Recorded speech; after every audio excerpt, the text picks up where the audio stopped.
शिक्षा वह शेरनी का दूध है, शिक्षा वह शेरनी का दूध है, जो जितना पिएगा उतना दहाड़ेगा, वो जितना पिएगा उतना दहाड़ेगा। गुड मॉर्निंग स्टूडेंट, आज का हमारा जो टॉपिक है एंडोमेट्रियल कैंसर। ठीक, एंडोमेट्रियल कैंसर से यूट्रस की इनर लेयर में एबनॉर्मल सेल का ग्रोथ हो जाता है, अनकंट्रोल सेल का, उसे एंडोमेट्रियल कैंसर के अंदर कहते हैं। तो हम आज इसका डिफिनेशन की बात करते हैं। Uncontrolled growth of the abnormal cell and endometrium inner layer most of uterus is known as endometrial cancer। जैसा कि मैंने आपको बताया कि एबनॉर्मल सेल का ग्रोथ होगा किसमें, एंडोमेट्रियल लेयर में, जो कि इनर पार्ट होता है यूट्रस का, is known as endometrial cancer. ठीक, अब हम बात करते हैं इसके कॉजेज के। कॉजेज क्या होता है, जिसका एग्जैक्ट कॉज अननोन है, एग्जैक्ट कॉज अननोन, इसका कॉज पता नहीं क्या हो सकता है, मे बी इसे, इसलिए एग्जैक्ट कॉज अननोन है। अगला लेट मैरिज, यानी कुछ लोग होते हैं कि शादी लेट में होती है, उसकी वजह से भी आपको देखने को मिलेगा। अगला ओबेसिटी, ओबेसिटी मतलब मोटापा होता है, किसी का ओवरवेट ज्यादा हो जाता है, उसकी वजह से भी कैंसर होने के चांस हो जाते हैं। फैमिली, अगर फैमिली में किसी का है तो भी हो सकता है। लेट मेनोपॉज, यानी मेनोपॉज का मतलब आफ्टर 40 ईयर जो मेंस्ट्रुअल साइकिल होती है स्टॉप होती है, उसकी वजह से, यानी लेट हो रहा है मेनोपॉज, यानी 45 या 50, 56 हो रहा है, उसकी वजह से भी हो रहा है। अब हम बात करते हैं साइन और सिम्टम, यानी उसके अंदर पेशेंट के अंदर क्या क्या साइन और सिम्टम देखने को मिलेगा। पहला है water from officer and discharge from vagina, vagina through water form में डिस्चार्ज होना शुरू हो जाएगा।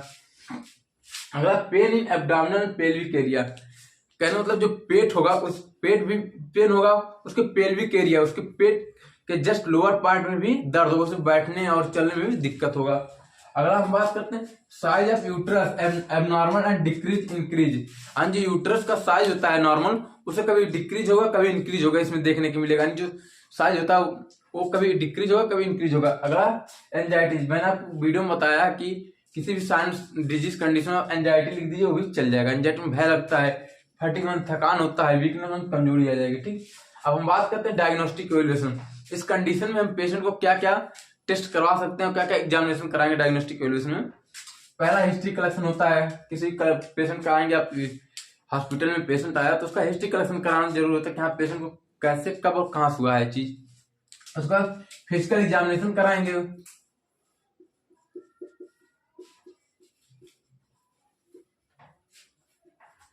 उसका रेक्टल एरिया को एग्जामिनेशन करेंगे, कोई वहां ब्लीडिंग तो नहीं हो रहा रेक्टल एरिया में, उसकी वजह से टेस्ट कराएंगे। स्कैपुलम एग्जामिनेशन कराएंगे। Pap smear test, pap smear test doctor द्वारा प्रिस्क्राइब किया जाता है इसमें, जो कि हिस्टोस्कोपी द्वारा के अंदर हिस्टोस्कोपी द्वारा निकाल कोशिका का डिफरेंट टाइप से टेस्ट किया जाता है, उसको पैट स्मेयर टेस्ट के अंतर्गत रखा गया है। अगला यूएसजी तो आप जानते ही हैं, अल्ट्रासोनोग्राफी टेस्ट कराया जाता है ताकि उसके पेट के अंदर की फॉर्मेलिटी पता चल सके। अगला हिस्टोस्कोपी कराएंगे। ठीक, अब हम बात करते हैं मेडिकल मैनेजमेंट। इसके अंतर्गत मेडिकल मैनेजमेंट क्या क्या दिया जाएगा। पहला रेडियोथेरेपी, इसमें रेडियोथेरेपी यानी रेडिएशन के थ्रू वहां की कोशिका को किल किया जाएगा। अगला सर्जरी, अगर कैंसर ज्यादा फॉर्म में हो रहा है, मैग्नेंट हो जा रहा है, तो वहां सर्जरी करके उस चीज को निकाल दिया जाएगा। ठीक है, अगला बात करते हैं कंबाइन थेरेपी। कंबाइन थेरेपी मतलब इसमें दो चीज की कंबाइन होती है जो कि पेशेंट को ट्रीटमेंट में सहयोग होता है। अगला कीमोथेरेपी, कीमोथेरेपी ड्रगों का समूह होता है इसमें, उसकी वजह से कई ड्रग उसमें रहते हैं, कॉम्बिनेशन ऑफ ड्रग रहता है जो कि पेशेंट को चलाया जाता है, उसको कीमोथेरेपी के अंतर्गत रखा है, कीमोथेरेपी देंगे। अब बात करते हैं नर्सिंग मैनेजमेंट। आपको नर्सिंग मैनेजमेंट लिखने कहने मतलब है आप साइन और सिम्टम के हिसाब से लिखिएगा नर्सिंग मैनेजमेंट, जैसे after the patient condition, provide comfortable position, provide quiet and calm environment, check the vital sign, provide quiet and calm environment, और प्रोवाइड न्यूट्रिशनल डाइट, और प्रोवाइड साइकोलॉजिकल सपोर्ट। ठीक, इतना आप आमतौर पर लिख सकते हैं, बाकी आप साइंस सिम्टम के हिसाब से लिख सकते हैं नर्सिंग मैनेजमेंट उसका। अभी समराइज कर दे रहे हैं हम क्या होता है endometrial cancer. Uncontrolled growth of abnormal cell endometrial innermost layer is uterus is known as endometrial cancer, यानी जो यूट्रस होता है उसके इनर में एंडोमेट्रियल लेयर पाई जाती है, उसमें एबनॉर्मल सेल का ग्रोथ हो जाता है, उसे एंडोमेट्रियल कैंसर कहते हैं। अब हम बात करते हैं कॉजेज। जिसका इसका जो कॉज होता है एग्जैक्ट कॉज नहीं होता, कोई भी किसी के कारण इसका पता नहीं, इसलिए आप एग्जैक्ट कॉज अननोन लिखे हैं। इसका लेट मैरिज की वजह से होता है, मैंने आपको बताया लेट मैरिज यानी विवाह लेट में हुआ उसकी वजह से होता है, ओबेसिटी मोटापा की वजह से, फैमिली हिस्ट्री की वजह से होता है, लेट मेनोपॉज की वजह से होता है।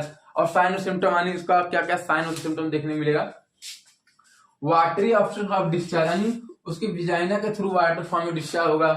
यानी pain in abdominal pelvic area यानी पेट के एब्डोमिनल एरिया में दर्द होगा, जस्ट उसके नीचे पेल्विक एरिया वहां भी दर्द, उसको चलने और बैठने में प्रॉब्लम होगी। आपका size of uterus and abnormal increase and decrease यानी जो उसका साइज होगा यूट्रस का वो डिक्रीज और इंक्रीज होगा। अब एंजाइटी होगा यानी आपको पता एंजाइटी में भय होता है कि बीमारी होगी, अरे मुझे बीमारी होगी, डर बना रहेगा कब ठीक होगा। अगला फटीग यानी थकावट होगी। अगला है वीकनेस कमजोरी। अब बात करते हैं डायग्नोस्टिक एवेल्यूएशन, इसका हिस्ट्री कलेक्शन कराएंगे, रेक्टल एग्जामिनेशन कराएंगे, स्कैपुलर एग्जामिनेशन कराएंगे। अगला पैट स्मेयर टेस्ट कराएंगे, VUSG यानी अल्ट्रासोनोग्राफी कराएंगे, हिस्टोस्कोपी कराएंगे।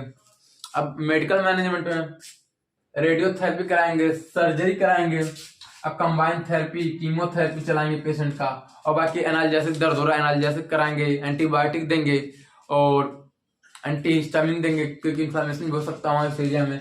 अब नर्सिंग मैनेजमेंट में after the patient condition provide comfortable position, check the vital sign, ये सब आप आमतौर पर लिख सकते हैं। आशा करता हूं आपको क्लास बहुत अच्छी लगी हो।